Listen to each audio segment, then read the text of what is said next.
Good day, everybody. Today is my special guest, Dr. Michelle Dardis. How are you? I'm good. How are you? Good. I'm excited to talk to you because you are a self publisher and you have a lot of cool things that you publish, and we want to talk about them. How's that? It sounds good to me. Let's get it going. Okay. So, what's interesting to me about one who publishes a book, there's a lot of cool things and some trials and tribulations that go into it, right? To get to that final product. What hmm inspired you to do this? I've been writing since childhood. I've always had a passion for it. I can remember as early as maybe 8, 9, 10 years old. Back then, I used to write just about on anything. I would write on my bed sheets. I would write on furniture. And my mom, and I'll never forget this comment. She would say from time to time, "If you be still long enough, Michelle will write on you." That's funny. Well, Yeah. give me an example of some of the things you would write on a sheet or whatever. Yeah, mainly just my name. Oh, cool. And then I've always been a Prince fan. You see my tattoo right there. Love it. Love it. So I've always been very, very passionate about him since I was about 10 years old. 10 years old when I first discovered him. So I would write his name, on furniture. Um, I always wanted to get that face, his face that he had in white in the When Doves Cry video. I Hmm. wanted that painted on my wall, but my mom refused. Wow. So yeah, it's just been a passion for me, a passion of mine since childhood. And I used to keep a diary or journal for from like the age of 10, around 10, 11 years old, all the way up until my mid 30s. And I still have all of them. So I just about writing my things that I did every day, about, friends, family, my own passions, concerns, anything like that as a kid. So it's always been in me, always. Nice. Well, let me go a little deeper. But why though? Why? I just feel like it's my God-given talent. I've always gotten compliments on my writing, even way before I started college. It was just something people could see. It was like an innate thing for me. That skill, like people can sing. Some people have, they can drive a car really very well. Michelle always had that natural ability to write. So I've always gone with it. Okay. Hmm. So, are you okay if we run down quite a few of your masterpieces that you've done so far? I would love to. Okay. Well, you gave me a list, and I like them all. So let's get going. Um, Trinity's Earth Arrival from Heaven. I like that title. Definitely sparked some curiosity. Tell me Mhm. about that. That book is about my grandbaby. Now, backstory, my daughter had been told she would never have kids, and I only have one myself. So I assumed I would never be a grandma, and I had just learned to accept that.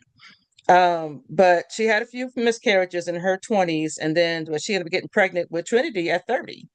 And what sparked her to let her know she was pregnant is that she had a headache that wouldn't go away, a really strong pounding headache that would not go away. So she finally went to the ER and they did a pregnancy test.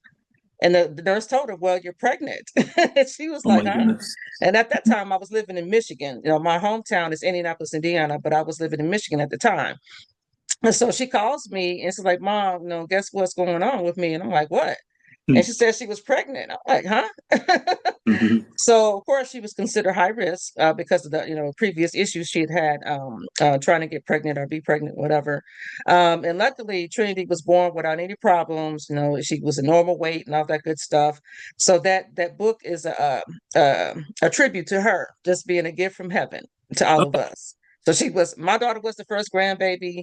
And then she's the first great great, obviously. So, but my parents, Nice. yeah. So that's the whole idea about that story, about her being a gift from heaven, and just about me being grateful that she's here with us.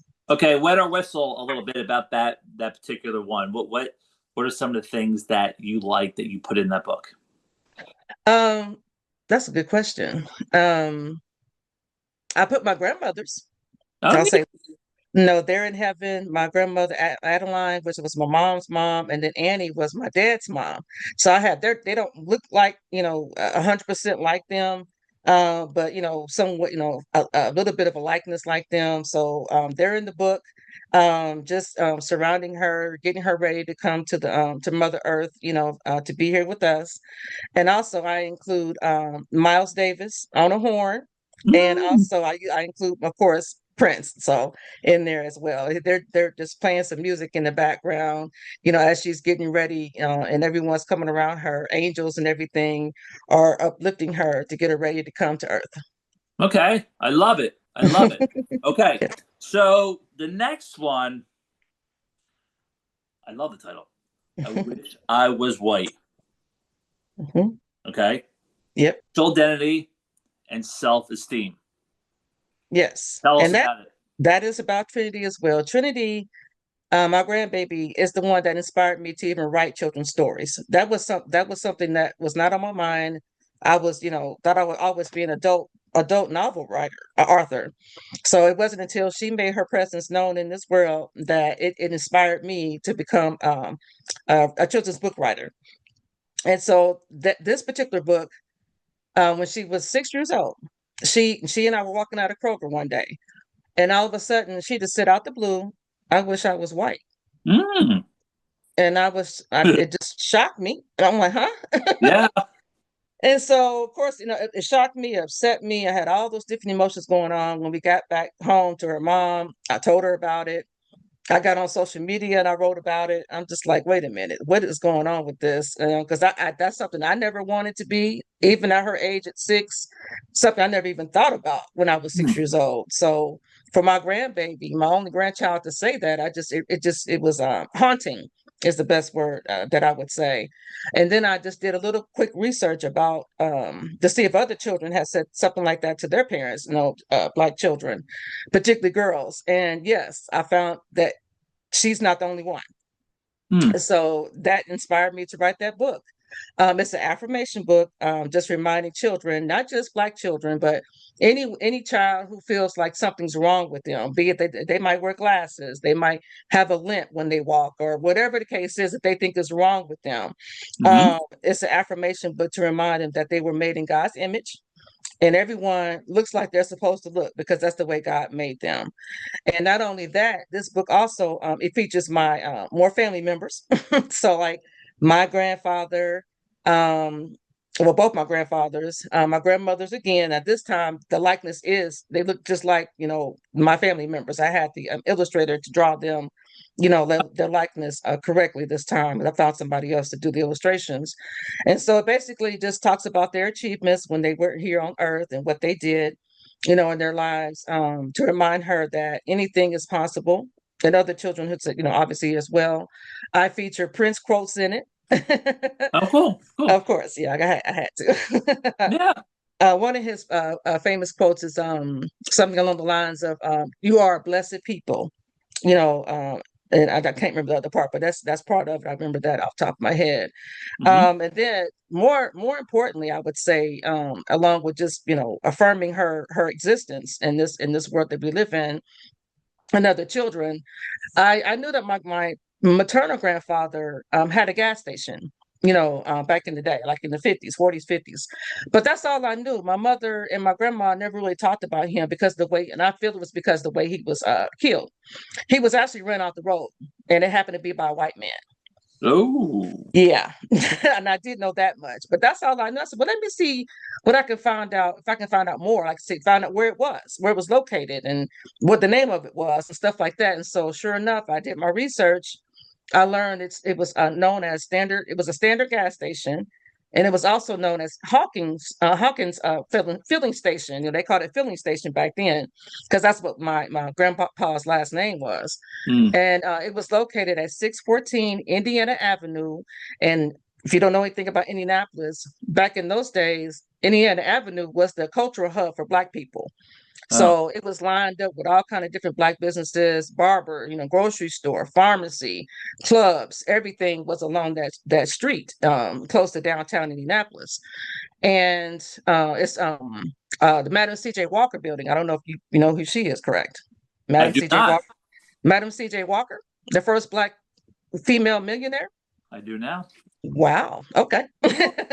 Yes, Madam C.J. Walker started her hair care business here. Well, not here, Mm. but she brought it here. She built a manufacturing building for her products, and that building out of all those different Black-owned businesses along that corridor, Indiana Avenue, her building is the only one that's still standing. Oh, And wow. they even had talked about knocking that down, which was crazy to me. So luckily, some people came together, and that building's still here with us. But his gas station, I learned, was right across the street from her building. Mm. So yeah, that was pretty fascinating. I was able to get schematics of his building, even some pictures, just from going to the our historical society. I went to the Indiana State Library. I did my research trying to find out as much information as I could.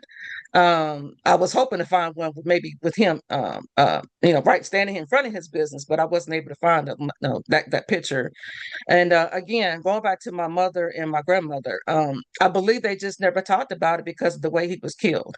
He Oh, was off the road, and it was a really awful way that he passed away. And my mother was 19 at the time. So that was really 19. fascinating. Wow.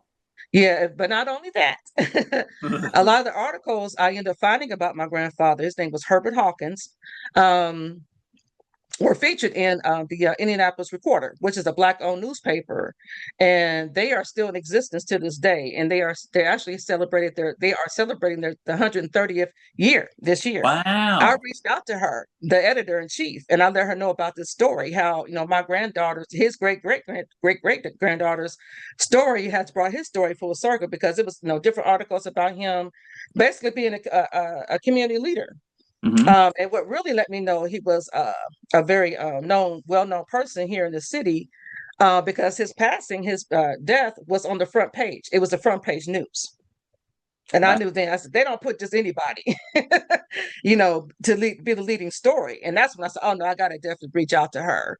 And I did. And we did, she interviewed me, one of my sisters, and also my daughter, and they're going to do a Hmm. spread. I just don't know when she's going to do it. This is way back, I think in February or March. I went to see her at their location. So I'm very excited about that, for that to come out, because that story just brought my granddad's story full circle. I love how you did the research. Thank you. Yeah, yeah, that is one of my things. As a I, person who earned a PhD, you didn't have a yeah. choice but to do research. So More people should do that. Dig yeah, dig deep into the weeds and find out about the did past and I cool. did I did, and I'm very excited about it. And I don't want you to tell too many things about this because mhm, you want to check it out. yep. Hmm. Um, yeah, I like that. I really do. So let's go into the next one. Hmm. Momentum method. Yeah. Unlocking your potential through smart productivity. Now, what caught my eye with this is momentum. I love that word. Hmm. That gets me curious. Yeah. Tell me about that. That book basically is helping people become unstuck. I wrote that, and obviously I use a pen name for that because I want to keep everything separate, and it's important to do that so people won't get confused. Um, and I chose Dr. Zephyr Virelli as the name. Okay. Very, very, obviously totally different from my name, because that's on purpose. I mean, another. I'm not obviously the only author who's ever done that. People, a lot of authors do that when they write in different genres, to keep things separate. Mm-hmm. So again, just going back to my book, I'm thinking about different ways, different avenues where I can apply my writing skills. And so being online, just looking at other people's stuff, and I was like, well, yeah, that's a good thing to do, because I know someone who spent a lot of time in school, there were times that I felt stuck, with trying to write, a paper or whatever, or feeling just like, I can't get myself out of this rut. So that's what it's a short 10 page or 10 chapter book, Okay. that just gives people skills, strategies on how they can continue to be productive in a smart way. Give us Each give us a little bit. Give us an example. um, of of, If you want of a what? Uh, a I strategy. can do you better. Okay. Uh-huh. Yeah, that's good looking. Yeah, that's the book right there. Yep. And we're going to post a link to that below Hmm. for everybody to Uh, see. so I can just like give you a question. A reflection. I have Yeah. reflection questions at the end Yes. of every chapter, along with a journaling page, Okay. and then also some other activities in the back of the book. So one of the this chapter right here is chapter Three. And so one of the reflection questions is, what are my biggest time wasters during a typical day, and how do they affect my energy? Hmm. So Yeah. reflect questions like that for you, just to help, help you get through that, get there, get through the mud, so to speak, so you can Hmm. keep moving forward, and accomplish whatever goal you have set for yourself. It doesn't have to be school. It could be something maybe at work that you're struggling with, and you can't figure out how to push through whatever hurdle might be in your way. So it doesn't matter what you're doing. It just that's it's written in a way where it can be used for so many different things, so many, for people to use. So I that was like it. the I point. like it because I think everybody goes through it, Yep. and some are Hmm. quiet about it, and Hmm. some hopefully will gravitate towards this and your book and your story and your tips and strategies, because we all need it, right? I We don't care do. who you are. People think they Hmm. don't, but they do. I 100% agree with that. So Yeah. yeah, that was the whole point of me writing that, and I Okay. definitely want to continue to write that genre as well. Hmm. I love it. There's definitely a market for that. Hmm. So, talk to me about this last one. Is it Hmm. Ami? Ami? How do you say that? Hmm. Omi. Omi. Uh, famous chili and magical music mix. Oh, you got it there. Yes, I do. I have Okay, this we one. Nope, almost I don't have the yeah. other ones. Everybody Um, smiling, have a good time. Is that yeah, this is going back to Trinity as well. okay? Go Okay, Trinity. so a couple years ago, yeah, I mean, like I said, she's the one that's inspired me to Okay. write children's stories. And so I'm in the kitchen cooking, and I turn my phone on because I want to hear an old school song that I like. And it's called It Ends Tonight by the All American Rejects. Hmm. I don't know if you ever heard of them or Yeah, not. yeah, yeah, yeah. Okay. So yeah, Mhm. that song is one of my favorite old school songs. And I turned it on, but I had it down low because I didn't think, she would want to hear that. It's an old song, but Yeah. she comes running into the kitchen. She's like, "What is that? I want to hear that. Turn it up, turn it up." And she fell in love with it. Hmm. And I was really, really shocked. And so she's like, "Why do I want to hear another? I want to hear another one." So I started playing all these different old songs, from that I really enjoy, to this day. And so that's what led for me to write that story. And not only this first story, but I'm also going to do a series, as you can see on top. So Okay. this is Yep. the first of six. This is the first of six books I'm going to write about Omi and Meili. So Omi is another word in a different language for grandmother. That's why I chose that. I wanted something Oh, I different. got you. Okay. So Yeah. I'm learning. Hmm. That's Yep. good. Hmm. So you have quite a few I do. really interesting publications. How many more are you going to do? Actually, I've already written another one. It's called The Curious Case of Lemon Chips. Again, Trinity inspired it. I'm waiting for Amazon to approve it. They keep sending it back to me for Okay. things. But Well, anyway, go in ahead. this book, again, she's I think she was 5 when she said this comment. I want lemon chips. And nobody could figure it out. We're like, lemon chips? What is she talking about? Lemon chips. Come to find out, she was talking about Lay's potato chips Get because of the out of white yellow here. bag. And we was like, what? That is fun. So that led me to write another story based on one of her comments about this little girl looking. She's at a grandparents' house, and she tells them, "I want lemon chips," and so they go on this escapade of trying to figure it out what's going on. So that story will be coming out very soon, hopefully in this next week or so. I like that one. Who would have thought Hmm. lemon? Yeah, that's cool. Hmm. So you are like a musician, where you have all these creative thoughts and inspirations about writing about certain things, right? It's your creativity. I get that. I totally get that. Hmm. So, and everybody, we're going to have a link as part of your portfolio, Doc, for people to go check this out on Amazon, as we discussed. But also, your publishing company. Yes. You are offering quite a few options here and services. Let's go through them one by one. Okay. Editing. Well, you tell me. Go ahead. You tell me all the Hmm. services you got. Well, let me just talk about my company to begin with. I Okay. named it Leave a Mark Press. And I chose that name because that's something that is important to me to do once I'm gone.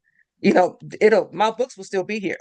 Yeah. So that's the whole point of naming it, that leave a mark. I wanted to leave a mark on this earth while I'm here, and doing what I feel that I'm called to do as a human being, and as a grandmother, and as a mom, as an educator, all those different things. Because I know I have the skill, and I feel like I need to share my skill, and I enjoy it. Hmm. More than anything too. It's not like I'm forcing myself to write or forcing myself to think creatively. And also, I'm left-handed. That's something else. Oh. So, It makes that's one of sense. our key things. We tend to be very creative. And a lot of people don't know, let me plug this. International Left-Handers Day. You probably never heard of it, right? No. That's what I thought. When is So that? it's a college. I was doing a college project, and I was trying to think of something different to do. We had to present to the class. And so I was like, wait a minute, I'm left-handed. Let me see what's out here about being left-handed. And that's how I discovered it. International Left-Handers Day is celebrated August 13th every Ooh. year. Well, yeah, August 13th. That's right. So it's coming up. As you can coming see, it's up. already before. So I love sharing that with people, especially when I see a fellow Southpaw. I'm like, hey, did you know about this holiday? Most of the time they don't. So I'm always happy to share that bit of information. So Hey, I would bet real quick that there's a scholarship for that, by the way. there are left-handed scholarships. There are. Yeah. Yeah. Mm-hmm. Yeah, there's a lot of scholarships for a lot of different things people would never think about, but being left-handed is one of Say, I them. hope everybody's getting a lot of good information here. But continue. Go Mm-hmm. ahead. What's up next on your Oh service? yeah, I was going to talk about the different services that I now am able to offer. Now, my first book, was published back in late 2021, and I had people reach out to me to help them back then. But I was on my PhD journey, and so my time was taken up. I didn't have time to help anyone else, and that's something that I really hadn't thought about either until, like I said, people reached out to me. I'm like, well, that is something that I would be capable of doing because as an educator, I taught college classes for over a decade, Well, mainly writing classes, APA.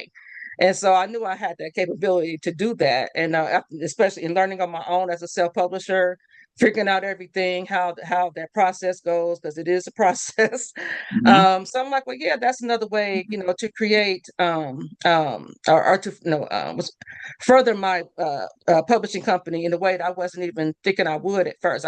Thought I just created it to publish my own books because I wanted, my own self-publishing company. But Mhm. I'm able now that I'm done with school to offer editing, designing your book cover, whatever you might need, whatever kind of book you're trying to get off the ground or an idea you might have. I'm here to help anyone bring their book, just like I brought my books to life. I want to help others bring theirs to life. So, Right, and we were talking before this that I just want to reiterate that mhm, people have great ideas and want to write it down and publish it. Um, but right, there's all these steps to go through to get to that mhm, point. And I that's think right. based on your experiences and your trials and tribulations, hey, why not use you? Exactly. Right. Very capable. Yep. And very available now. Right. But not to interrupt you with your other services here, right? We said the Hmm. ISBN purchasing, and heck, a lot of people don't even know what the ISBN is. That's right. What is that? Tell us real quick. I know, but I want Um, everyone to know. yeah, every book has an ISBN number. I'm trying to show one. This is my and it looks like it's when you see on the back of a book. And that's how we as readers identify each book. Every book has their own unique identification number, obviously, for you to be able to locate it. And so that's the Mhm. whole point of having ISBN number. And along with that ISBN number, you have to have the barcode, like I just showed. These are author copies, so they don't look like they look a little different Mhm. from the one that you would purchase, if you bought a book from Amazon or at the store or whatever. Mhm. But they all the same purpose. They are the ways that they when they scan, barcode like it on a food item, same thing. So there's a cost for the ISBN number, which is $125. Yeah, Wow. that's how much it is now. Or you can buy in bulk, and they have other, you can buy in Yeah. bulk as well, 5 at a time or 10 or whatever. And then, but yeah, one is 125, and then the barcode is $25. So they have to be Bargain. That's a purchased. bargain. It is. So they have to be bought, for each book.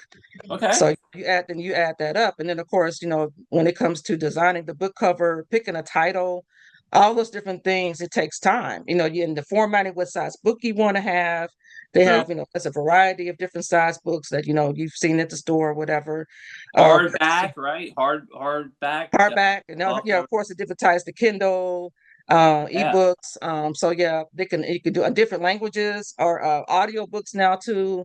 And those are something that's on my mind to do for my books, have them available in all those different formats Mhm. because people read in all different formats these days. Another person has suggested turning my children's books into an animated series, like. Oh, And that's something I had never thought about because, kids like to see, cartoons and things like that. So that's something else to consider. right. Hmm. Yeah, you have to admit, designing a book cover is fun, It is. I agree. right? It is. It Gives is. you a And little choosing the title. artistic creativity, or Yeah. Yeah. right. Choosing your title for your book. Everything, Yeah. I think, is fun. It could be a fun journey if that's something that you're really interested in doing. And obviously it is for me. Hmm. Yeah. Hmm. Well, I can tell you are a happy camper in what you do and your passion for doing all these great things. Um, so, Dr. Dardis, we're going to post again for everybody out there links to your publications. We have a nice bio there for our folks, Hmm. and we'll build on that throughout time.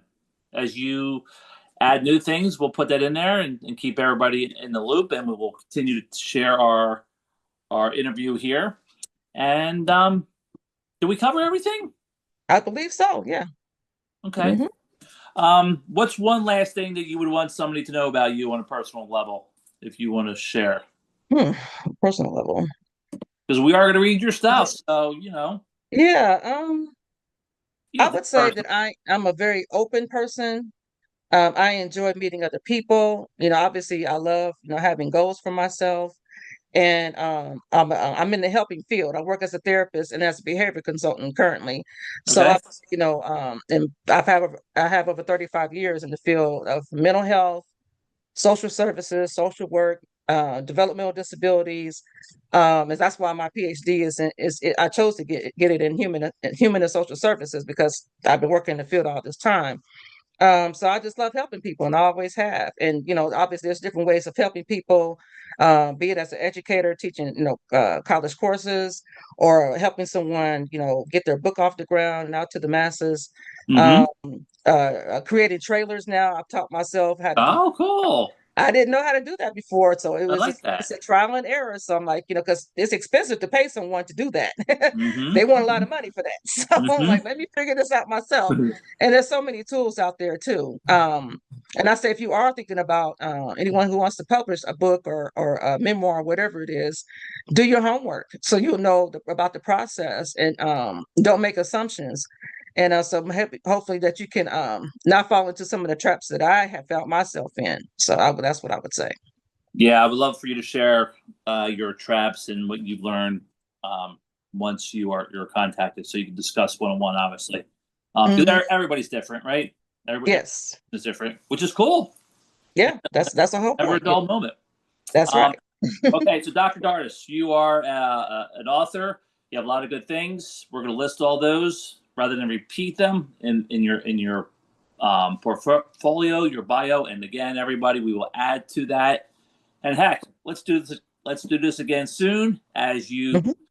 add on. How's that? Sounds good. Sounds wonderful. Thank you so much for the opportunity. I appreciate Sure, it. sure. Hmm. Okay, stand by. Thank you. All right.